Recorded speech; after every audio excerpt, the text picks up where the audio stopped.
इन्होंने यस। यही चीज लिखी थी यहाँ पे नीचे, मैंने आपको ऊपर सॉल्व करके बता दी। पहले आपको ये सॉल्व करके बताया, उसके बाद उन्होंने कहा the solution of the homogeneous system having the cofactor matrix are all of the form, किस फॉर्म के होंगे?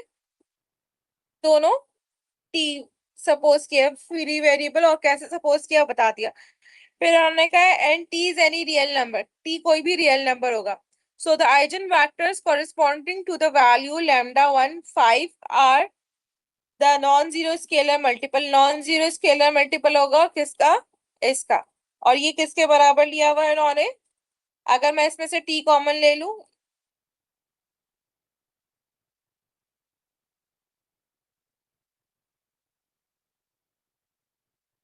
अगर मैं इसमें से टी कॉमन ले लूंगी तो हमारे पास मैट्रिक्स क्या आ जाएगा? 1,1, जो कि हमारे पास क्या है? इजन वेक्टर है। इजन वैल्यू, आइजन वैल्यू जो थी हमारे पास 5, उसका आइजन वेक्टर हमारे पास ये आया 1,1। इसी तरह हमारे पास जो दूसरी वैल्यू थी -1, वो हम फॉर्मूले के अंदर रखेंगे। -1 जब मैं इधर रखूंगी लैम्डा के इधर, तो हमारे पास ये आ जाएगा -1 तो आ गया -2। ये -4 ही रहेगा, ये -2 ही रहेगा। अब ये आगा -1, -1 -3 -4 आ जाएगा। ठीक है, ये नीचे देखें, ये इन्होंने लिखा हुआ है। ठीक है, ये इन्होंने किया हुआ है, ये हमारे पास आ गया मैट्रिक्स। अब अगेन इस मैट्रिक्स को कन्वर्ट करेंगे, किस में करेंगे? रिड्यूस रो में करेंगे। ठीक है, पहले वाले को 1 बनाना है। पहले वाले को 1 बनाने के लिए अगेन -12 से मल्टीप्लाई करेंगे, -12 से मल्टीप्लाई करेंगे तो ये 1 हो गया, और ये क्या हो जाएगा? 2। जब नीचे वाले को 0 करेंगे तो यहाँ पे जब 1 1 है हमारे पास, तो जब मैं इसको 2 से मल्टीप्लाई करा के ऐड कराऊंगी सेकंड रो में, तो ये 0 हो जाएगा और दूसरा वाला एलिमेंट भी 0 हो जाएगा। ठीक है, इसका अगेन इन्होंने सॉल्व किया। क्या हो गया मेरे पास? x1 is equal to 2x2। ठीक है, उसका फ्री वेरिएबल सपोज किया हमने, और हमने इसके वेक्टर्स बना दिए, आइजन आइजन वेक्टर। इसमें से टी कॉमन बाहर लिया तो हमारे पास आ गया 2, -1 स्केलर मल्टीपल नॉन वैल्यूज। तो रिवीजन हो गया क्लास 2/2 का। 3/3 कर सकते हैं आप लोग। Yes miss. ये इसका नीचे 3/3 दिया हुआ, आइजन वैल्यूज और वेक्टर्स फाइंड करना है। वही कैरेक्टरिस्टिक्स इक्वेशन निकालना है, डिटरमिनेंट निकालना है। तो ये 3/3 तक क्यूब निकलेगा। क्यूब का मतलब ये है कि हमारे पास 3 लैम्डास निकलेंगे, 3 आइजन वैल्यूज। 3 आइजन वैल्यूज के 3 आइजन वेक्टर्स निकलेंगे। तो पहला उन्होंने निकाला है 1 से, 1 से निकाला, इसको इस मैट्रिक्स को कन्वर्ट किया रिड्यूस रो में कन्वर्ट किया। फिर वही नीचे वाला फ्री वेरिएबल था, उसके हिसाब से इन्होंने वैल्यूज निकाल ली। फिर इन्होंने दूसरा -1 रखा, -1 लैम्डा की जगह रखा, उसका मैट्रिक्स आया, उसके हिसाब से इन्होंने होमोजेनियस इक्वेशन सॉल्व की और रिड्यूस इक्लॉन करके उसके बाद उसके वेरिएबल्स निकाल लिए, वेक्टर्स निकाल लिए, उसके बाद तीसरा निकाल लिया। तो ये सिंपल था, आप लोग ने किया हुआ है, प्लीज ट्राई कर लीजिएगा। हम ऑलरेडी बहुत पीछे हैं, तो अभी हम रिवीजन पे इतना फोकस नहीं करेंगे। एंड में हमारे पास टाइम बचेगा, क्योंकि हमारे पास 5 से 6 हफ्ते हैं, तो हम रिवीजन कर लेंगे आराम से। अच्छा, मिस सहरा कल एप्लीकेशंस करा रही थी। एप्लीकेशन से पहले क्लास आप लोग ये बता दें, ये वाला कर लिया आप लोगों ने? एडजॉइंट पढ़ लिया था सबने?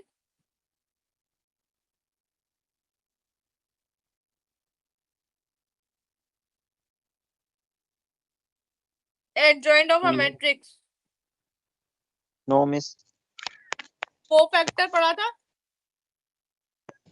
यस मिस, को फैक्टर पढ़ा था। तो कोफैक्टर और एडजॉइंट में क्या फर्क है?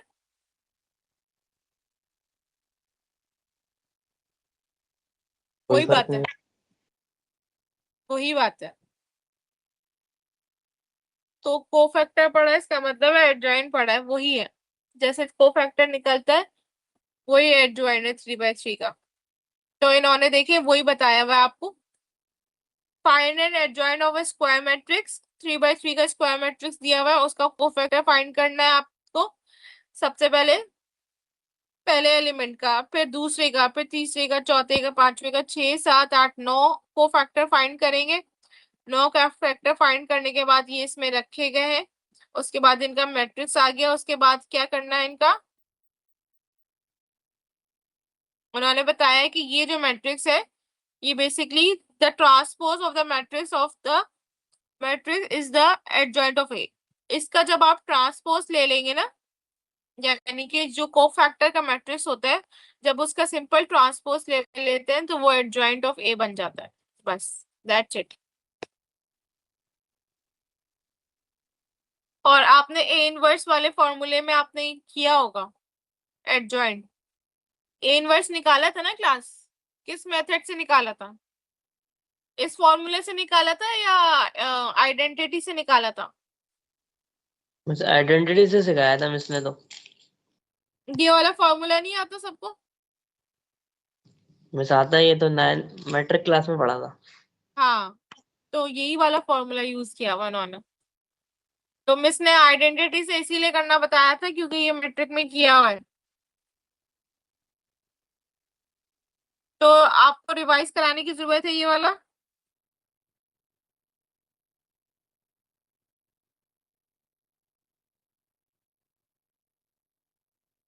क्या करते हैं इसमें हम, डिटर्मिनेंट फाइंड करते हैं और वो 1 ए में लिखते हैं और मल्टीप्लाई हो जाता है एडजॉइंट ऑफ ए से।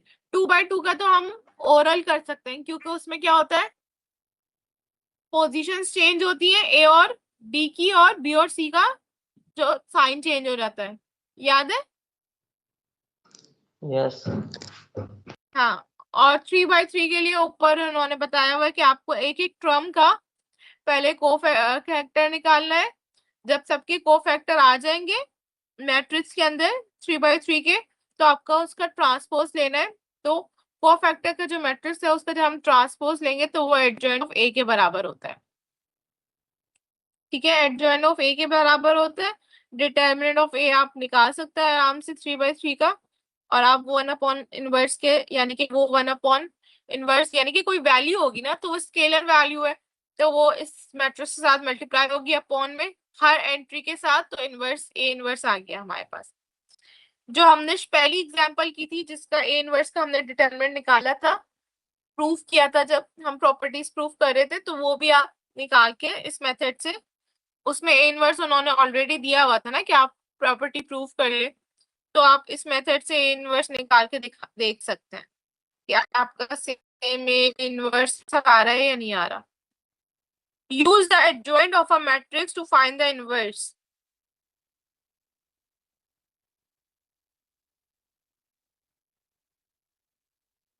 तो use the adjoint of a a matrix to find the inverse. तो उन्होंने ये ए मैट्रिक्स दिया हुआ है,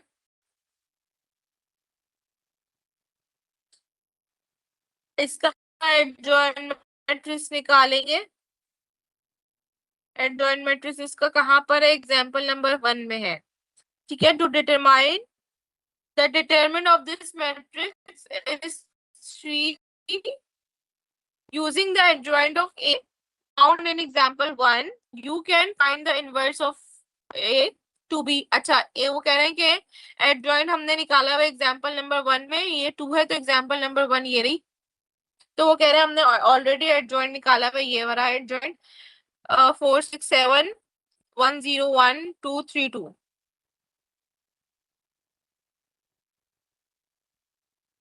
ठीक है, इसका एडजॉइंट उन्होंने लिखा हुआ है।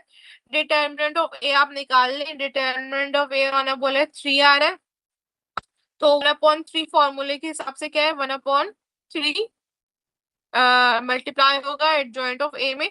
तो यानी कि 1/3 मल्टीप्लाई होगा हर एंट्री के एडजॉइंट ऑफ ए के जो है मैट्रिक्स के। तो मल्टीप्लाई कर दिया उन्होंने और बता दिया कि ये वाला जो मैट्रिक्स है ये ए इनवर्स है। You can check to see that this matrix is the inverse of A by multiplying to obtain identity. वो कह रहे हैं कि आप कैसे कंफर्म कर सकते हैं, अगर आप इनवर्स मैट्रिक्स को A के साथ मल्टीप्लाई करेंगे तो आइडेंटिटी आएगी। और ये तो सबको पता होगा रूल, कि हम किसी भी नंबर को जब उसके इनवर्स के साथ मल्टीप्लाई करते हैं तो आइडेंटिटी आती है। जैसे 2 है, 2 को अगर आप 1/2 के साथ मल्टीप्लाई करेंगे, 2 का इनवर्स क्या है, मल्टीप्लाई का मल्टीप्लिकेटिव इनवर्स है 1/2, तो हमारे पास आइडेंटिटी 1 आती है। इसी तरह एडिटिव इनवर्स क्या है हमारे पास, 2 का -2, तो हमारे पास 2 -2 पे 2 में जब हम -2 करते हैं तो हमारे पास 0 आता है। एडिशन आइडेंटिटी 0 है। आइडेंटिटी क्या मतलब होता है, क्लास से बताएं।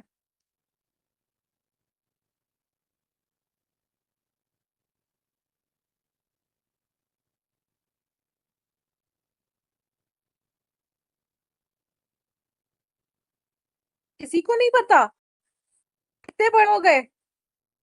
इस डायगोनल एलिमेंट मैम 1 हो डायगोनल और No, बाकी I'm not एलिमेंट talking 0 हो। about matrices. I'm not talking about matrices.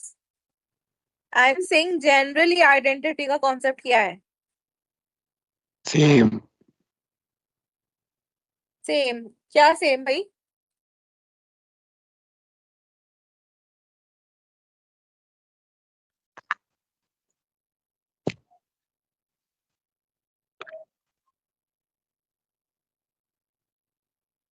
Same क्या है।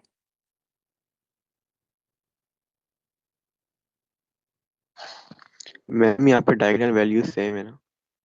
मैं डायगोनल की बात ही नहीं कर रही, मैं कह रही हूँ आइडेंटिटी का कॉन्सेप्ट क्या है। मैट्रिसेस की बात ही नहीं करी, मैं इन जनरल बात कर रही हूँ।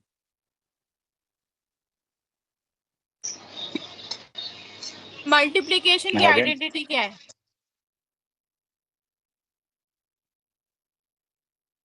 1 1, क्यों है 1। क्योंकि जो चीज को मल्टीप्लाई कराएंगे वही आएगी। एग्जैक्टली तो जो ऑपरेशन आप परफॉर्म कर रहे हैं किसी भी एलिमेंट पे, वापस से वही एलिमेंट मुझे मिलेगा, तो वो नंबर सिर्फ 1 ही है, यस तो मिस। इसलिए वो आइडेंटिटी है। इसी तरह एडिशन की आइडेंटिटी क्या है, 0 0। एडिशन की आइडेंटिटी 0 है, क्योंकि किसी भी नंबर में आप 0 ऐड करेंगे तो हमारे पास वापस वही एंट्री आएगी। ये पूछ रही थी कॉन्सेप्ट की, आइडेंटिटी का क्या कॉन्सेप्ट है। ओ सही सही। तो मैट्रिसेस की आइडेंटिटी हमारे पास क्या है, जिसमें डायगोनल में हमारे पास सिर्फ 1 होता है, बाकी एंट्रीज 0 0 होती है। ठीक है, तो वही मैं बता रही थी कि जैसे मल्टीप्लिकेशन की आइडेंटिटी 1 है, तो जैसे कोई भी एलिमेंट है, अगर उसके रेसिप्रोकल से वो एलिमेंट मल्टीप्लाई होगा तो आइडेंटिटी आती है। तो 2 का रेसिप्रोकल क्या है, 1/2 है, तो 2 जब मल्टीप्लाई होगा 1/2 से तो 2 कैंसिल हो जाएगा, 1 आएगा आंसर, तो आइडेंटिटी आती है। यही बता रही हूँ कि ए है, मल्टीप्लाई हो रहा है वो अपने रेसिप्रोकल से, क्या है उसका रेसिप्रोकल, उसका इनवर्स, ए इनवर्स, तो आंसर में आइडेंटिटी आ रही है हमारे पास, मैट्रिक्स की आइडेंटिटी आ रही है, क्योंकि हम मैट्रिक्स परफॉर्म कर रहे हैं। इतनी छोटी सी बात थी। ग्रामर रूल पढ़ चुके हैं आप लोग, आया था पेपर में। No miss. ये नो किस पे था, नहीं पढ़ा या आया नहीं था। यहाँ नहीं पढ़ा। पढ़ा ही नहीं है और पेपर में भी नहीं आया था अच्छा, पढ़ा ही नहीं है। जी। नो मैट्रिक मैट्रिक में तो पढ़ा होगा। जी यस मैट्रिक में पढ़ा है, 9 मैट्रिक में पढ़ा है, लेकिन यूनिवर्सिटी में ये मिस ने पढ़ाया, क्लास में भी ना, ऑनलाइन क्लास में और ना पेपर में आया है। याद है किसी को। थोड़ा बहुत तो होगा। ओके, क्या करते हैं ग्रामर रूल में, बेसिकली हम सॉल्यूशन लीनियर इक्वेशन के आंसर्स निकालते हैं, यानी कि जो अननोन्स हैं उनकी वैल्यूज निकालते हैं। कैसे निकालते हैं भाई, एग्जाम्पल पर डायरेक्ट मैं जाऊंगी, एग्जाम्पल से समझाऊंगी। क्रैमर रूल में, using Cramer rules to solve the system of linear equation. हमारे पास 2 by 2 का सिस्टम है, यानी कि हमारे पास 2 अननोन्स है, x1 एंड x2। पहला हमारे पास क्या है, इक्वेशन हमारे पास है ऑगमेंटेड। अच्छा, हमें डिटरमिनेंट्स निकालना है इसमें। सबसे पहले क्रैमर रूल्स जो है वो डिटरमिनेंट के चैप्टर में क्यों है, क्योंकि इसमें डिटरमिनेंट निकलता है। सबसे पहला हमारे पास जो सिस्टम ऑफ लीनियर इक्वेशन है ऑगमेंटेड मैट्रिक्स है। ऑगमेंटेड मैट्रिक्स क्या होता है, जो कोफिशिएंट्स का मैट्रिक्स होता है उसको, उसका नाम है ऑगमेंटेड मैट्रिक्स। तो ए है, उसके कोफिशिएंट्स क्या है, 4 2 4 -2 3 और 5। यही है क्लास। तो डिटरमिनेंट ऑफ ए निकाल लेंगे। डिटरमिनेंट ऑफ ए क्या है, -14।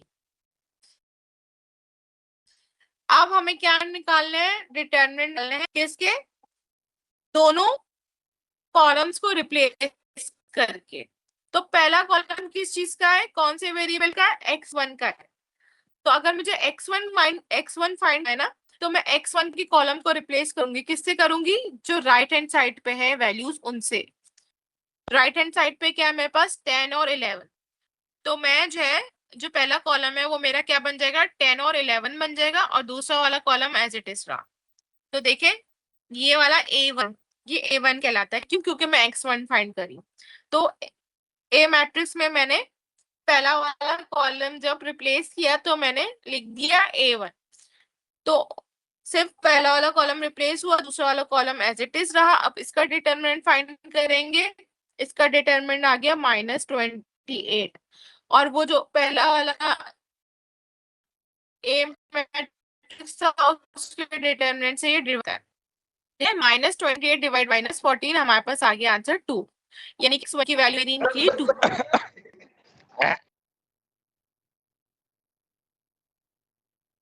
दूसरा हम कैसे फाइंड करेंगे, सेकंड कॉलम को हमने रिप्लेस कर दिया अगेन साइड की वैल्यू से, 10 और 11 से। तो पहला कॉलम एज इट इज रहा, 4 और 3 एज इट इज रहा। 10 और 11 को रिप्लेस कर दिया हमने, -2 और 5 को, -5 को। तो इसका डिटरमिनेंट निकालेंगे, इसका डिटरमिनेंट 14 आया। 14 को अगेन जो इनिशियल डिटरमिनेंट था ए का, उससे डिवाइड करेंगे। -14 था, तो 14 कैंसिल हो गया, वी हैव ओनली -1। तो x2 की वैल्यू आ गई -1। इस तरह से हमारे पास दोनों अननोन्स की वैल्यूज आ गई। याद आ गया इसको देख के कुछ क्लास, यस। ठीक है। सेम प्रोसीजर फॉलो होगा Yes. For 3 by 3। यस, हाँ, जो 3 by 3 का होगा वो बताएं जरा। 3 by 3 भी सेम ही होगा। नीचे है 3 by 3, ये देखें, ये जो बी मैट्रिक्स है ना, राइट हैंड साइड वाला, ये रिप्लेस हो जाता है। ये इन्होंने x3 के लिए बताया है। x1 और x2 यानी कि फर्स्ट 2 कॉलम सेम रहे, तीसरा वाला जो कॉलम है, यानी कि जो कोफिशिएंट्स होंगे तीसरे x3, चेंज होंगे किसके साथ, राइट हैंड साइड वाले के साथ। और नीचे जो मेन मैट्रिक्स है ए, उसका, उसके डिटरमिनेंट की वैल्यू आई। सही नीचे सही उसकी ठीक है। एग्जांपल, नीचे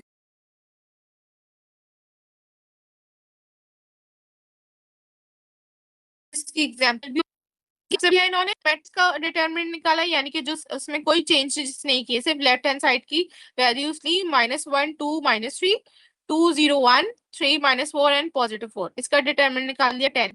अब ये 10 तीनों से डिवाइड होगा, A1 से भी, A2 से भी, A3 से भी।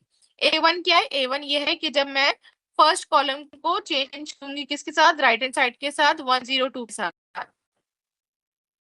A2 जब मैं सेकंड कॉलम को रिप्लेस करूंगी राइट हैंड साइड के साथ। और A3 की है जब मैं थर्ड कॉलम को रिप्लेस करूंगी राइट हैंड साइड। सबके अलग अलग डिटरमिनेंट से पहले को रिप्लेस किया, दूसरे वाले कॉलम, दूसरा और तीसरा कॉलम एज इट इज रहा, निकाला, 4 डिवाइडेड बाय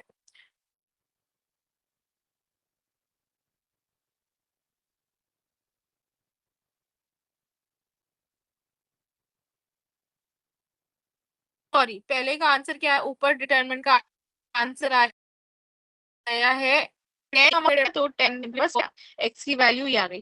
फिर इसी तरह y की वैल्यू फाइंड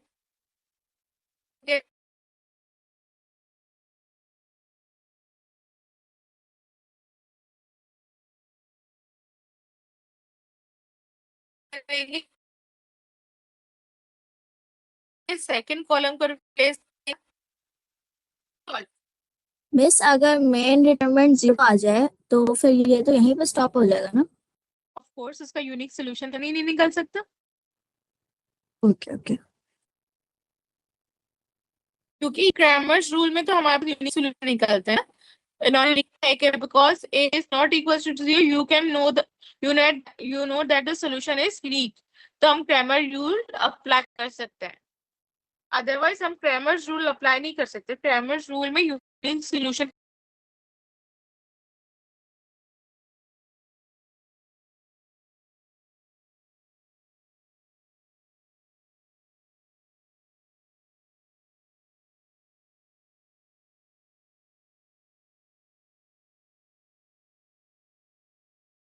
नहीं निकलता है, उसका मेन डिटरमिनेंट आप लीनियर फाइंड कर लिया था आपने कि डिटरमिनेंट 0 आना चाहिए। यस मिस, ये भी फाइन कर यस लिया। ठीक है, उसके बाद इक्वेशन, ठीक है, गुड है। फिर फाइंड किया ये तो टेट्राहाइड्रन का, जी टेट्राहाइड्रन का वॉल्यूम फाइंड कर लिया था। उसके बाद अल्हम्दुलिल्लाह कोप्लेनर फाइंड करना था। बस वही जो टेट्राहाइड्रन था ना, वो कहते हैं कि चारों पॉइंट्स एक प्लेन पर होंगे। किसी ने मिस बोला है? यस। यस, तो मिस ने कहा था कि वो सेरेस रूल 4x4 के मैट्रिक्स में कैसे अप्लाई होता है वो भी बताएंगी, तो आप भी बता दें। क्या चीज के प्लस? सेरेस रूल जो कल मिस ने पढ़ाया था वो 4x4 के मैट्रिक्स में कैसे अप्लाई होता है। पेरिस रूल इसमें है किधर? मिस कोलिनियर में। वो जो ऊपर एरो वाले आए थे ना डिटरमिनेंट, आपने कहा था कि क्या होता है, वो लाइंस, लाइन वाला। यस लाइन वाला। अच्छा, मैं ट्रस्ट में 4x4 पे तो मैंने भी कभी अप्लाई नहीं किया। हम देख लेते हैं अभी, गिव मी अ मिनट।